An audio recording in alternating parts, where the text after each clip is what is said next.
A paz seja com todos. O nosso estudo bíblico de hoje, estudo 1, tem como tema o nascimento da Eclésia Gentium, a Igreja dos Gentios. Antes, porém, de iniciarmos, e sendo este o nosso primeiro encontro e o nosso primeiro estudo, é necessária uma breve apresentação.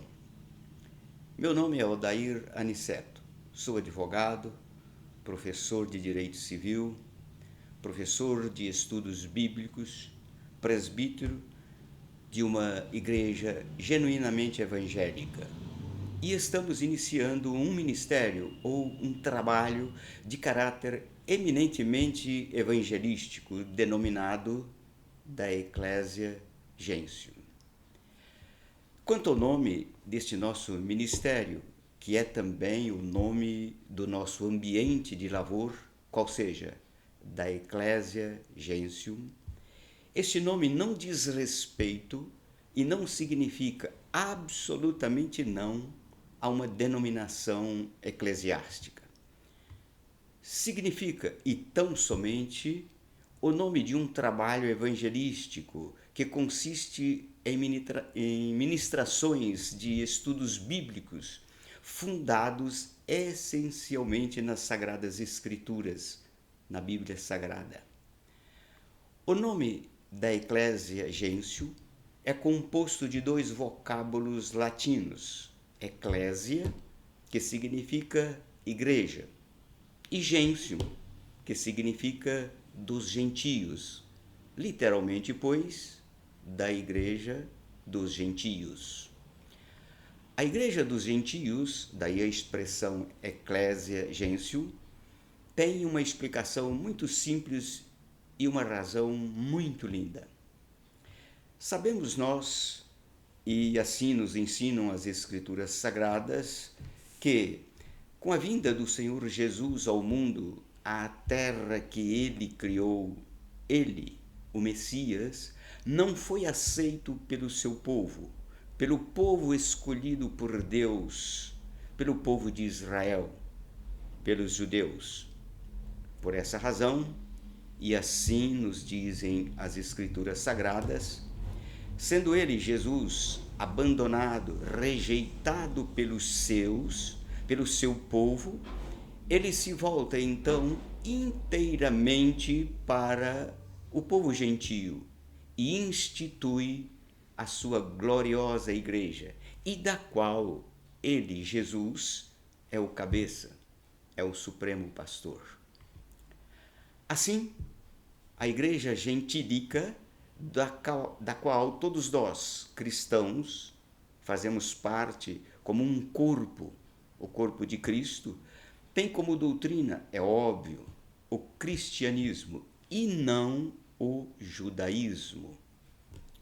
Dito isso, reafirmamos que o nosso ministério é o de anunciar, por ordem do próprio Senhor Jesus, as boas novas do seu evangelho, da sua doutrina, e firmados nos 5 princípios fundamentais da teologia reformada, que são sola scriptura, somente a Escritura, sola fide, somente a fé, sola gratia, somente a graça, solus Christus, somente Cristo, soli Deo gloria, glória somente a Deus.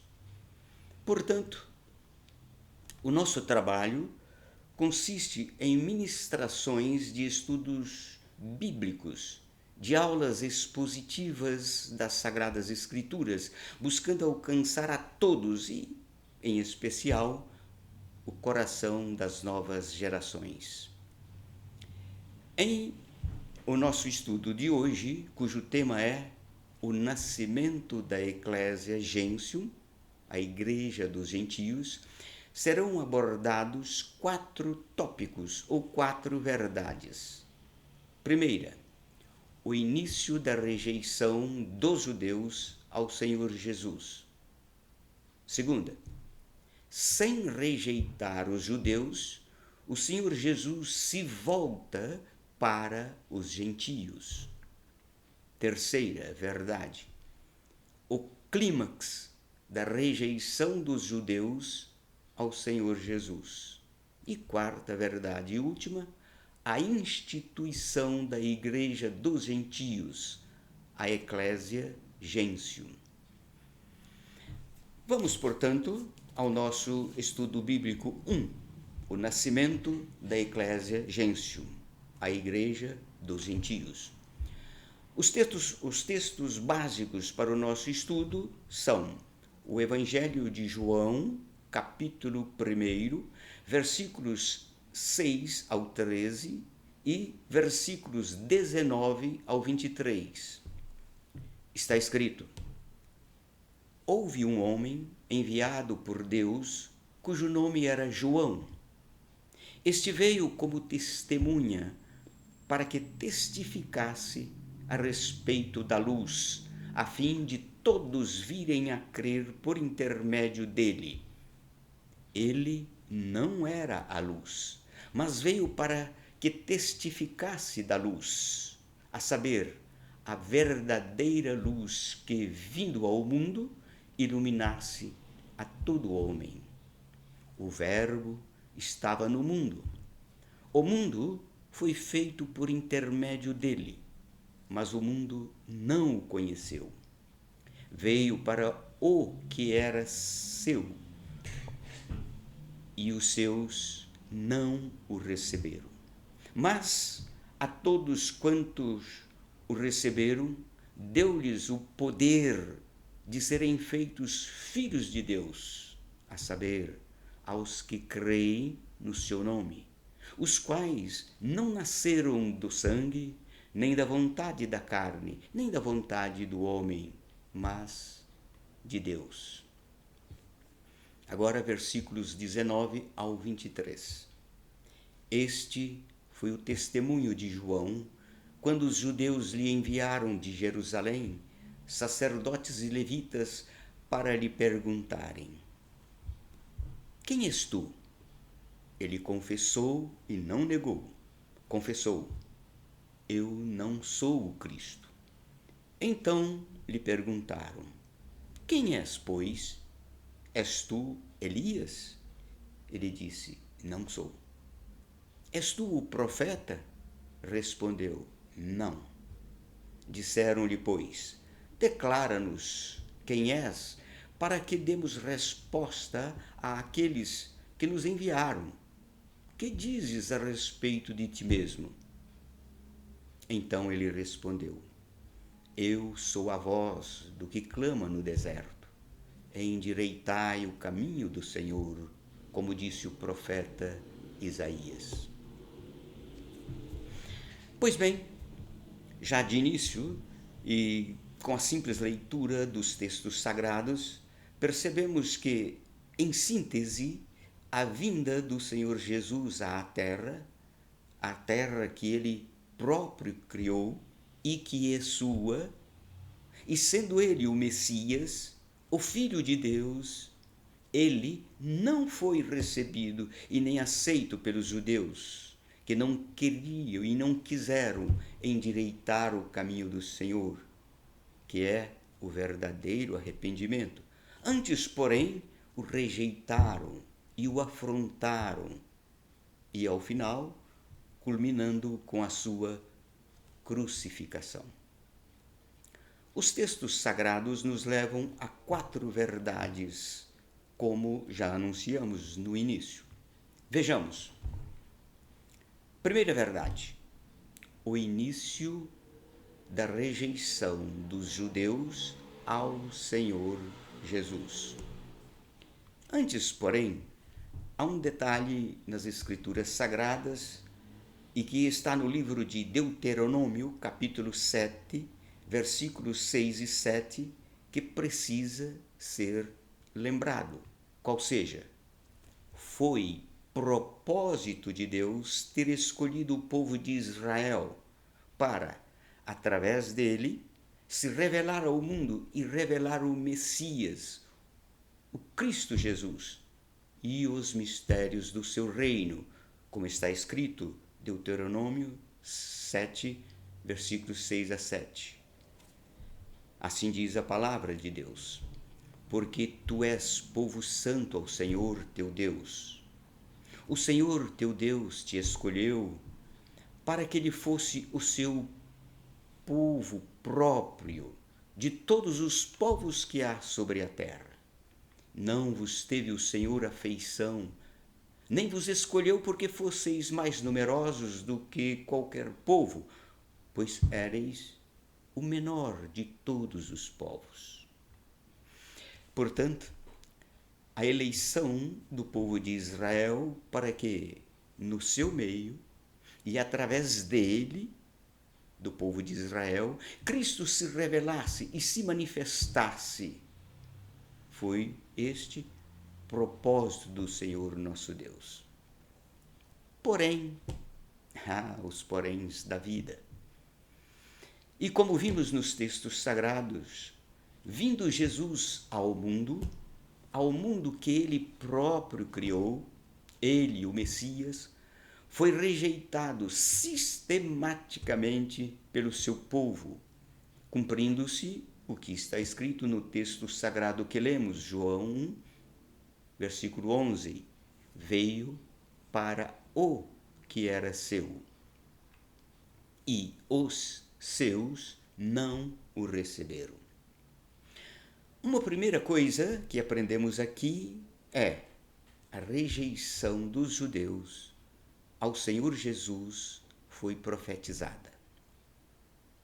Uma segunda coisa que aprendemos aqui é o início da rejeição ao Senhor Jesus pelos judeus deu-se de duas formas: implicitamente e explicitamente. Primeiro, implicitamente a rejeição ao Senhor Jesus já se configurou quando o profeta João Batista, como a testemunha do Senhor Jesus, foi rejeitado e preso e posteriormente morto com a anuência passiva, implícita dos líderes da religião judaica. Sabemos, como está escrito nas Escrituras Sagradas, que depois daquela inquisição dos sacerdotes e levitas a João Batista, indagando se ele era o Cristo ou não, João Batista é preso e posteriormente decapitado. Em o Evangelho de Lucas, capítulo 3, versículos 7 e 8, e versículos 18 a 20, está escrito: dizia ele, João Batista, às multidões que saíram para serem batizadas, dentre elas, dentre elas os fariseus e saduceus. Dizia João Batista: raça de víboras, quem vos induziu a fugir da ira vindoura? Produzi, pois, frutos dignos de arrependimento, e não comeceis a dizer entre vós mesmos: temos por pai a Abraão. Porque eu vos afirmo que destas pedras Deus pode suscitar filhos a Abraão. Assim, pois, com muitas outras exortações, João Batista anunciava o evangelho ao povo. Mas Herodes, o tetrarca, sendo repreendido por ele por causa de Herodias, mulher de seu irmão, e por todas as maldades que o mesmo Herodes havia feito, acrescentou ainda sobre todas a de lançar João Batista no cárcere. Esta é a palavra do Senhor. Assim, a rejeição a João Batista, o chamado profeta do Altíssimo, o precursor, a testemunha do Filho de Deus, implicava, sem dúvida alguma, a rejeição ao próprio Jesus, anunciado e testemunhado por João Batista. E ainda mais, a cruel rejeição ao profeta João Batista fez com que o Senhor Jesus se afastasse dos judeus e se retirasse para junto dos gentios, como registra o Evangelho de Mateus, capítulo 4, versículo 12, onde está escrito: Ouvindo, porém, Jesus que João fora preso, retirou-se para a Galiléia e, deixando Nazaré, foi morar em Cafarnaum, situada à beira-mar. E foi aqui, certamente, meus prezados, que teve início a rejeição dos judeus ao Senhor Jesus, ou seja, silenciando a voz que anunciava e testificava a respeito da luz, Cristo, o Messias. Segundo, agora explicitamente a rejeição ao Senhor Jesus por parte dos judeus está registrada também no texto sagrado que lemos em o Evangelho de João, capítulo 1, versículos 10 e 11, onde está escrito: O Verbo estava no mundo. O mundo foi feito por intermédio dele, mas o mundo não o conheceu. Veio para o que era seu, e os seus não o receberam. O que nos ensinam, eu diria, estas duas pérolas de versículos do texto básico que lemos? O que elas querem ou nos ensinam exatamente? Vejamos, versículo 10. Diz assim: O Verbo estava no mundo. O mundo foi feito por intermédio dele, mas o mundo não o conheceu. Este verso claramente nos diz que Jesus, o Verbo de Deus, enquanto esteve na terra, e mais precisamente naquele lapso temporal da sua vida que se estende desde a sua infância até o seu batismo por João Batista, ele, Jesus, não era conhecido como o Messias, como o Filho de Deus.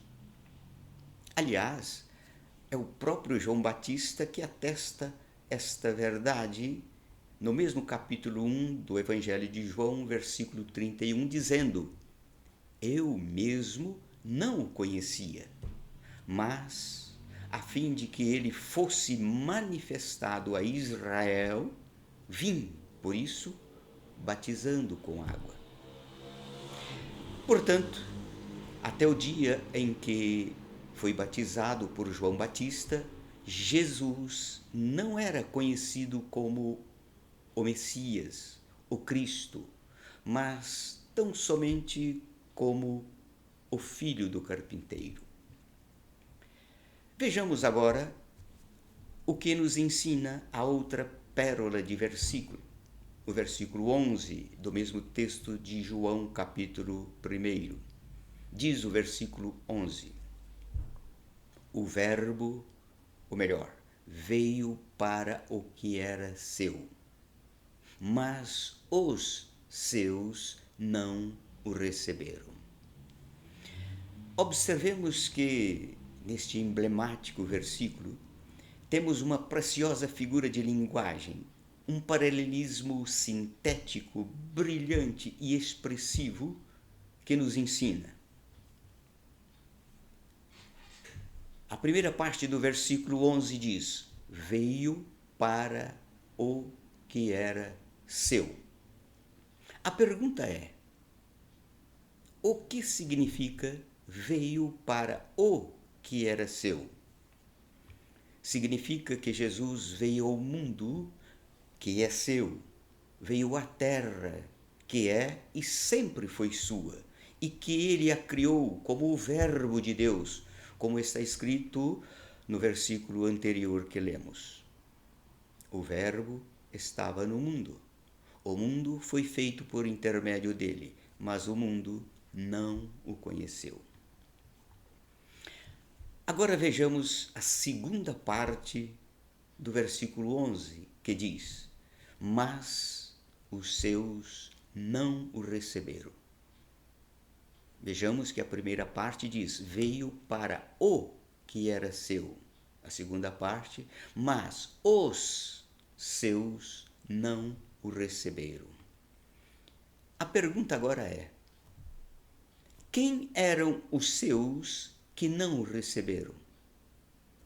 Os seus que não o receberam era o povo judeu, o povo de Israel, a quem o Senhor Deus escolhera para, no meio e por meio deste povo, se manifestar ao mundo, manifestar o Cristo, revelar o Messias e revelar os mistérios do seu reino. E ainda mais, essa rejeição explícita ao Senhor Jesus, anunciada no versículo 11, está reafirmada em o Evangelho de Mateus, capítulo 12, versículos 9 ao 14, onde está escrito: Tendo Jesus partido dali, entrou na sinagoga deles. Achava-se ali um homem que tinha uma das mãos ressequida. E eles, então, com o intuito de acusá-lo, perguntaram a Jesus: é lícito curar no sábado? Ao que lhes respondeu: qual dentre vós será o homem que, tendo uma ovelha e, num sábado, esta cair numa cova, não fará todo o esforço tirando-a dali? Ora, quanto mais vale um homem que uma ovelha?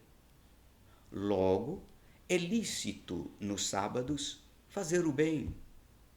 Então disse ao homem: estende a mão. Ele estendeu-a, e ela ficou sã como a outra. Retirando-se, porém, os fariseus conspiravam contra ele sobre como lhe tirariam a vida. Portanto, meus prezados, e como se lê nas Escrituras Sagradas, a rejeição ao Senhor Jesus pelo povo de Israel, pelos líderes da religião judaica, foi insistentemente ostensiva. E mais ainda, essa rejeição foi implacável, foi sistemática e ao extremo, ao ponto de, aqui, em o Evangelho de Mateus, capítulo 12, conspirarem em como lhe tirariam uma vida. Bom, passemos agora à segunda verdade que aprendemos nos textos básicos que lemos. A segunda verdade é: sem rejeitar os judeus, o Senhor Jesus se volta para os gentios. Vou repetir: sem rejeitar os judeus, o Senhor Jesus se volta para os gentios. Observemos que, não obstante o Senhor Jesus ser rejeitado ostensivamente pelos líderes da religião judaica, isto é, pelos seus, pelo povo de Israel, o Senhor Deus, nosso Pai e Pai de Jesus Cristo, não rejeitou total e definitivamente o povo de Israel.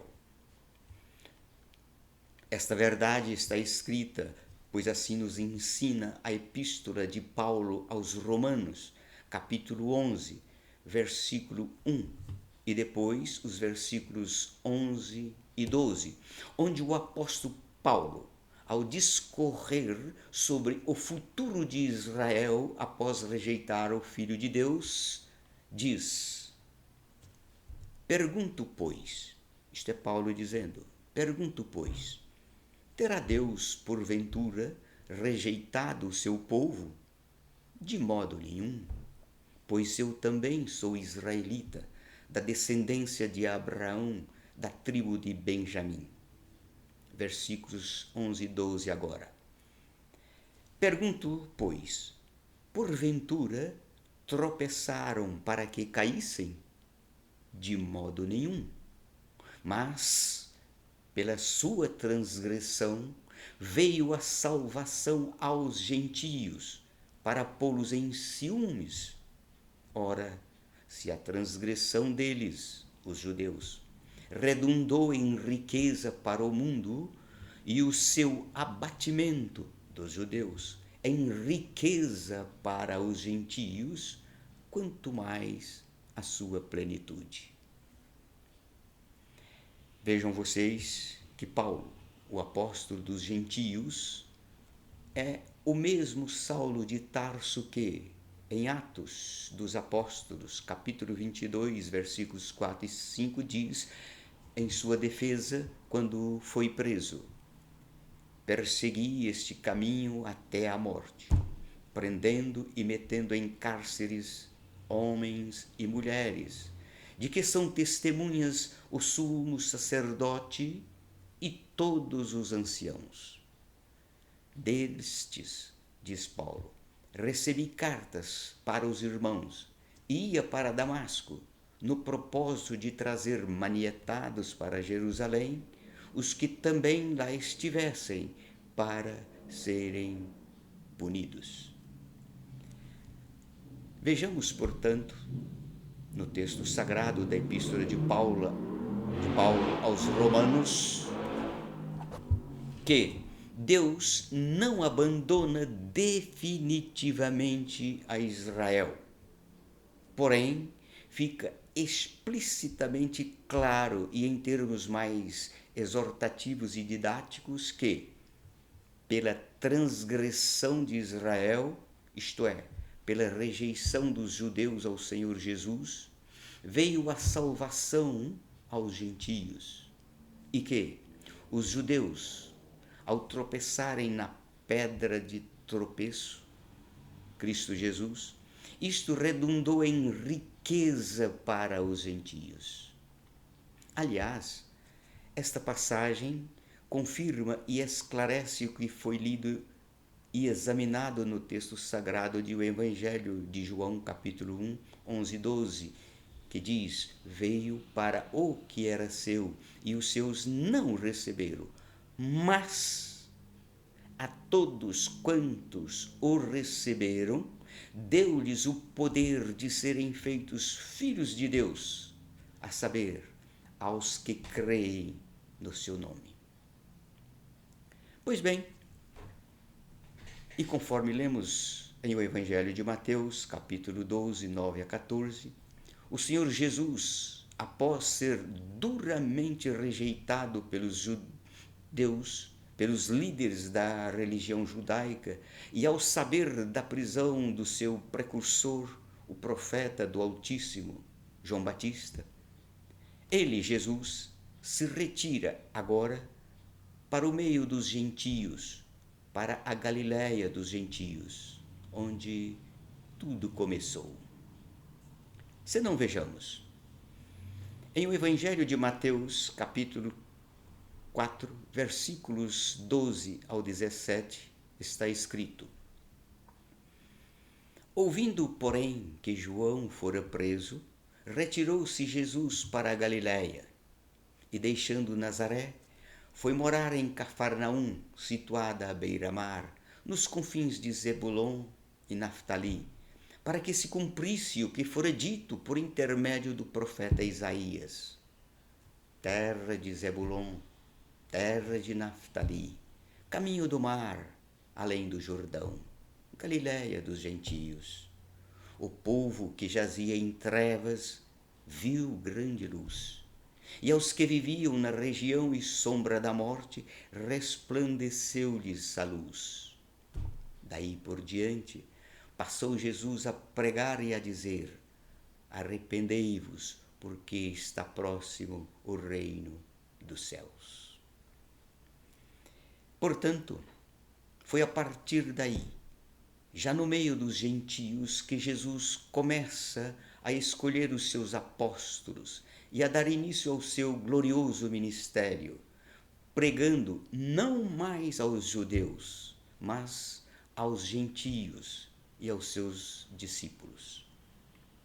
E ainda mais, É bom lembrar que todas estas coisas, todos estes fatos, sinalizam e confirmam o cumprimento do que está escrito no texto sagrado que já lemos e comentamos em o Evangelho de João, capítulo 1, versículos 11 e 12, que diz: Veio para o que era seu e os seus não o receberam.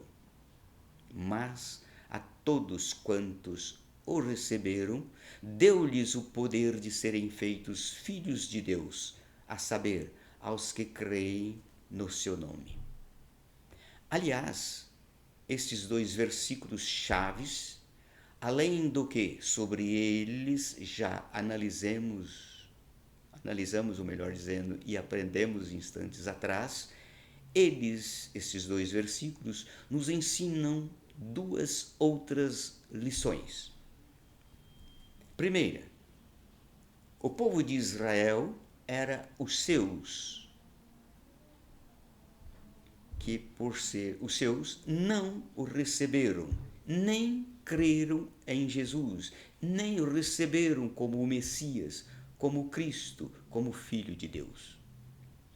Segundo, os gentios, porém, tanto o receberam como creram nele, em Jesus, como o Cristo, o Filho de Deus, o Messias, o que redundou em vir a salvação aos gentios e redundou em riqueza para ele, os gentios, como lemos na Epístola de Paulo aos Romanos, capítulo 11, versículos 11 e 12. E nesta parte, em especial, cabe uma relevante observação. As multidões dos que nele creram eram compostas não só de gentios da terra de Israel, mas também de gentios de todos os povos e línguas e nações. Muito bem, meus prezados. Estes são os dois primeiros tópicos, ou as duas primeiras verdades das 4 que compõem o nosso estudo 1 sobre o tema o nascimento da Eclésia Gentium, a Igreja dos Gentios, como anunciamos na introdução, sendo eles: primeiro, o início da rejeição dos judeus ao Senhor Jesus. Segundo, sem rejeitar os judeus, o Senhor Jesus se volta para os gentios. Terceiro, o clímax da rejeição dos judeus ao Senhor Jesus. E quarta verdade, a instituição da Igreja dos Gentios, a Eclésia Gentium. Assim, as duas últimas verdades ou tópicos, o clímax da rejeição dos judeus ao Senhor Jesus, e a quarta e última, a instituição da Igreja dos Gentios, a Eclésia Gentium, serão objeto da nossa segunda aula sobre o tema que introduzimos hoje, o nascimento da Eclésia Gentium. Assim, paramos por aqui e continuaremos na próxima aula com esses dois e últimos tópicos. Até lá e atentemo-nos, Jesus está voltando. Amém.